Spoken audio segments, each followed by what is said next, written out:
علیکم نوې ویډیو سره ستاسو ورکلی وایو. امید لرم چې تاسو ټول به ډېر خوشحاله وئ. ژوند په مازو کې به وایي ثواب کې ډېره زیاته دردناکه واقعه له مخې ته شوې ده چې یو ظالمه ښځه راپاڅي او د اشنا لپاره یعنې د یو هلک دپاره خپل خاوند ډېر زیات بې دردۍ سره قتل کوي. ظالمې ښځې د خپل اشنا لپاره خپل خاوند په کومه طریقه قتل کو، پولیسو ته یې ټول حقیقت راښکاره کړی دی. که چېرې تاسو د ښځې د خبرو نه ځان خبرول غواړئ، تر اوسه پورې زموږ چینل چا نه وي سبسکرایب کړی، خو موږ زموږ چینل سبسکرایب کړئ، تر دې نشان څخه مخه ووهئ. زموږ هر یوه نوې معلوماتي ویډیو تاسو ته په اسانۍ سره میلاویږي. ثواب کې ډېره زیاته دردناکه واقعه له مخې ته شوې ده چې یو ظالمه ښځه راپاڅي او د یو پردي هلک دپاره خپل خاوند ډېر زیات بې دردۍ سره قتل کوي.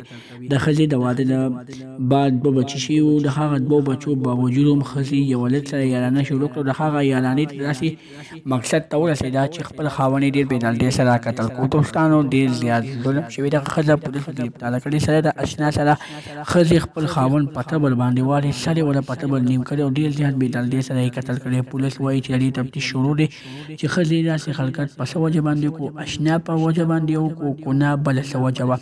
وایي چې کله هم د دغې ښځې نوی بیان راشي موږ به تاسو ته خامخا شریکوو. د نورو معلوماتو ویډیوګانو لپاره زموږ چینل سبسکرایب کړئ، تر دې نشان څخه مخه ووهئ چې له موږ هر یوه نوې معلوماتي ویډیو تاسو ته په اسانۍ سره میلاویږي. والسلام.